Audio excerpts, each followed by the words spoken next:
SIP क्या है? SIP में इन्वेस्ट करें या नहीं? एसआईपी कैसे वर्क करती है? एसआईपी में इन्वेस्ट करने का बेस्ट टाइम क्या है? हम में से बहुत से लोगों को इन्वेस्टिंग तो करनी होती है, बट हमें मार्केट की इनफ नॉलेज नहीं है। हमारे पास टाइम भी कम है, हम अपने इमोशंस को कंट्रोल नहीं कर पाते और अक्सर गलत डिसीजंस ले लेते हैं। तो एसआईपी आपके लिए बेस्ट ऑप्शन है। एसआईपी का फुल फॉर्म होता है सिस्टमैटिक इन्वेस्टमेंट प्लान। इसमें इन्वेस्टमेंट के लिए आपको ज्यादा मार्केट को समझने की जरूरत नहीं है और न ही इसके लिए समय की जरूरत है। इस वीडियो के बाद आपके पास एसआईपी की कंप्लीट नॉलेज होगी।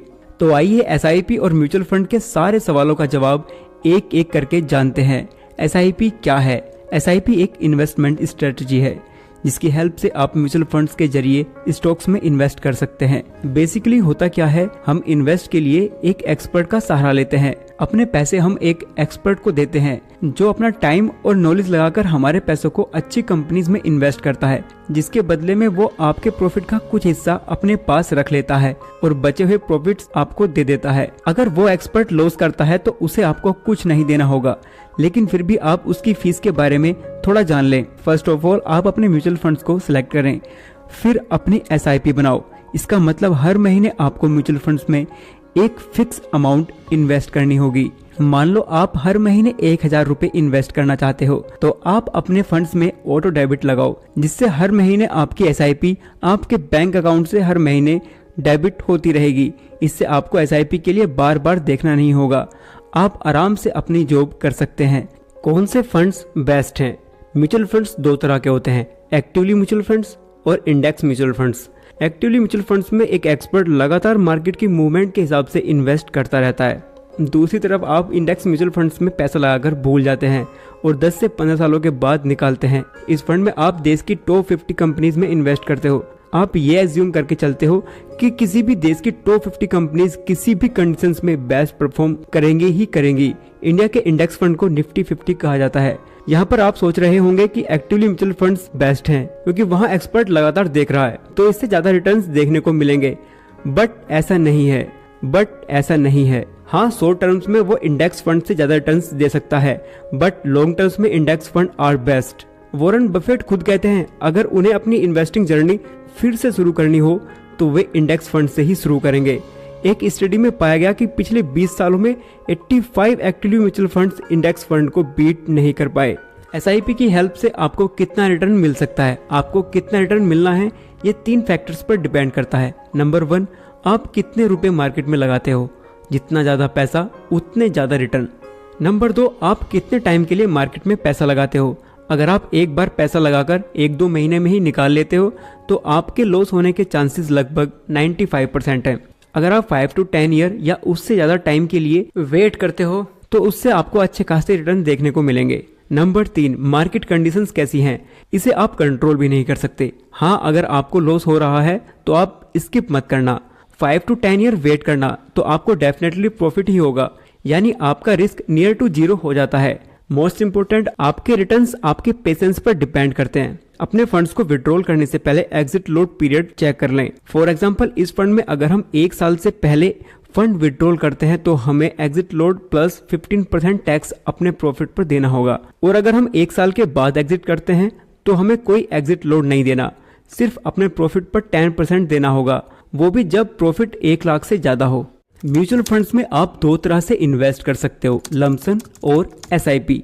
लमसम में आप एफडी की तरह एक बार में ही अपने पैसों को लगाकर छोड़ देते हो, और एसआईपी में आप थोड़ी थोड़ी राशि हर महीने इन्वेस्ट करते रहते हो। अब सवाल आता है, लमसम करें या एसआईपी? मान लो आपके पास 10 लाख रुपए बैंक अकाउंट में पड़े हैं, तो भी क्या आपको 5000 रुपए की ही एसआईपी हर महीने करनी चाहिए? किसी भी डिसीजन पर पहुंचने से पहले थोड़ा जान लेते हैं। अगर किसी वजह से मार्केट अंडर वैल्यूड है, जैसे कि ईयर 2020 में लॉकडाउन के टाइम पर हुआ था, मार्केट अचानक क्रैश कर गई और बहुत ज़्यादा अंडर वैल्यूड चली गई, तो उस टाइम पर लमसम करना बेस्ट स्ट्रेटजी थी।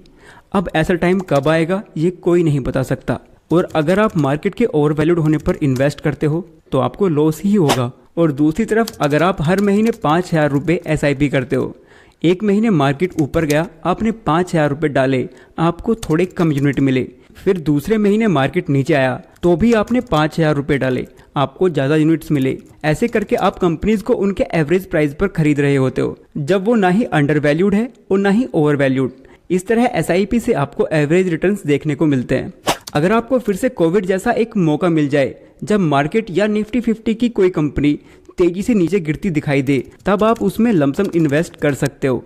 लेकिन जब आपको ऐसा मौका ना मिले तो आप SIP में ही इन्वेस्ट करें। SIP के top 3 myths. Myth number 1, bull market में आपको SIP नहीं करनी चाहिए। लेकिन ये सिर्फ एक मिथ है। वास्तव में अगर लॉन्ग टर्म्स में आपको अच्छे रिटर्न्स चाहिए तो मार्केट कंडीशंस कैसी भी हो, हमें SIP करते रहना चाहिए।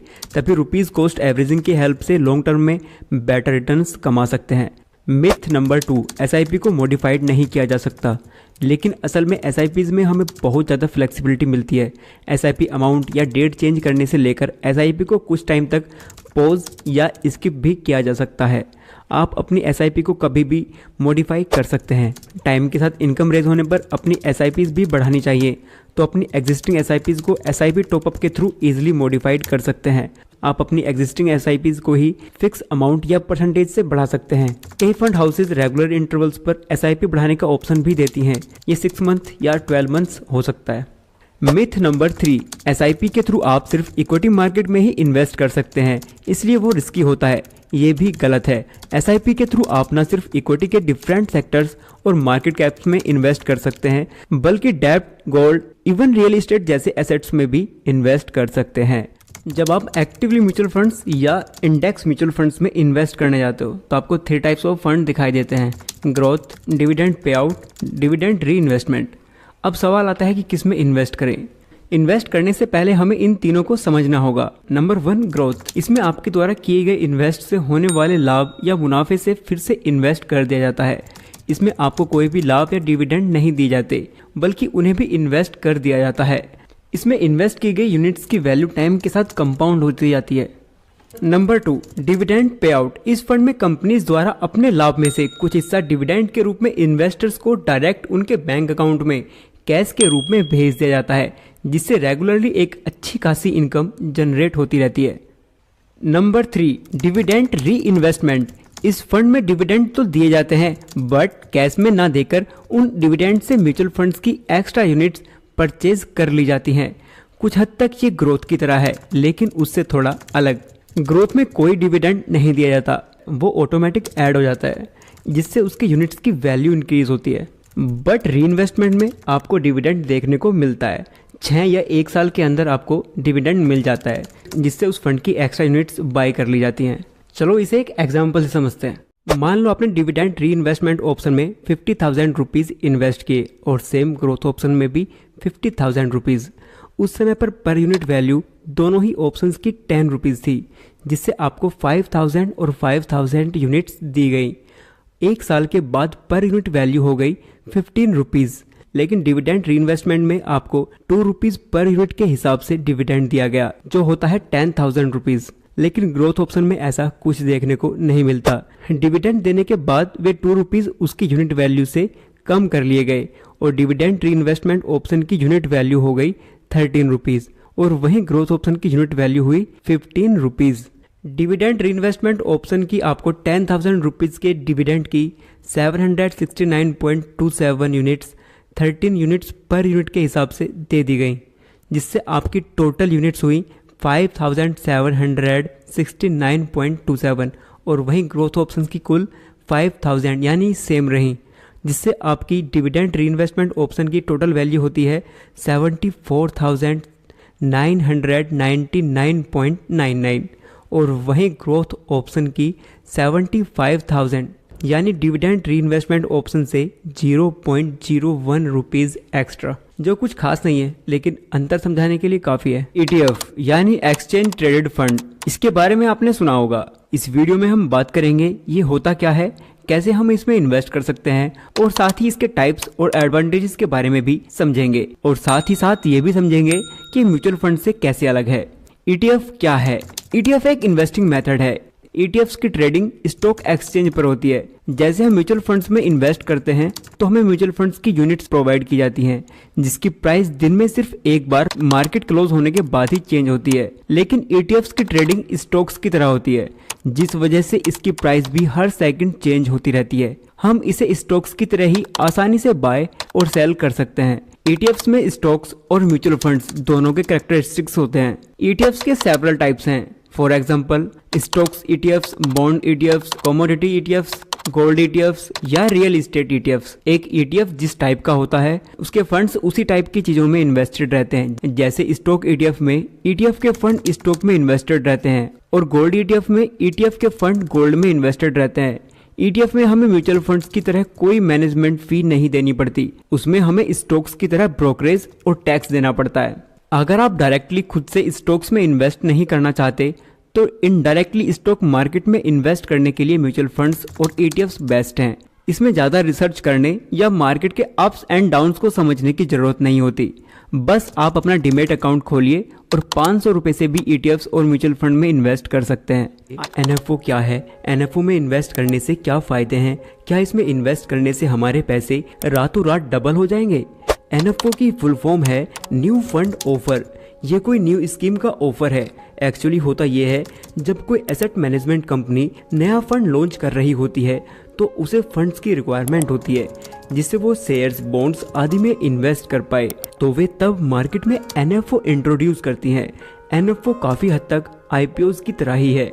जैसे कंपनीज आईपीओज के माध्यम से मार्केट से पैसे रेज करती हैं, ठीक वैसे ही इन्वेस्टमेंट फंड्स एनएफओ के माध्यम से पैसे रेज करते हैं। गाइस, चाहे किसी भी तरह की इन्वेस्टमेंट हो, हमारा मेन मकसद होता है प्रॉफिट कमाना। तो ऐसे में अगर हमारा नॉलेज ही अधूरा होगा तो हम राइट डिसीजंस नहीं ले पाएंगे। तो अब जान लेते हैं एनएफओ में हमें कैसे प्रॉफिट होगा। जब भी इन्वेस्टर्स को पता चलता है कि मार्केट में नया एनएफओ आने वाला है तो हमारे और आपके जैसे इन्वेस्टर्स ये सुनकर बहुत खुश हो जाते हैं कि शायद हमें जल्दी पैसे कमाने का मौका मिल रहा है, लाइक आईपीओज। क्योंकि मोस्टली एनएफओ की एनएवी ₹10 पर यूनिट होती है, जो कि इन्वेस्टर्स को काफी अट्रैक्ट करती है। हम सोचने लग जाते हैं कि यार इतने कम दाम में यूनिट्स मिल रहे हैं जिससे काफी कम टाइम में हमारे पैसे डबल हो जाएंगे। बट एनएवी का प्रॉफिट से कोई लेना देना नहीं होता, बल्कि इस बात से होता है कि जिस इन्वेस्टमेंट फंड में तुम इन्वेस्ट कर रहे हो वो कितने % के रिटर्न्स देगा। मतलब आपका प्रॉफिट फंड्स की परफॉर्मेंस पर डिपेंड करेगा, ना कि एनएवी पर। एनएवी चाहे 10 हो, 100 हो या 1000, इससे कोई खास फर्क नहीं पड़ता। एनएएफ कोई रातों रात पैसे डबल करने वाली स्कीम नहीं है। जैसा कि मैंने एक्सप्लेन किया है, आपका प्रॉफिट एनएवी पर नहीं, परफॉर्मेंस पर डिपेंड करता है। तो आपको किसी ऐसे फंड या एनएफओ की तलाश करनी चाहिए जिसका ट्रैक रिकॉर्ड अच्छा हो, जिसका पास्ट परफॉर्मेंस ब्रिलियंट हो। दोस्तों, अगर आपको ये इन्फॉर्मेशन अच्छी लगी हो तो वीडियो को लाइक करें और आप इस वीडियो को आउट ऑफ 10 कितना रेट करोगे हमें कमेंट कर बताओ।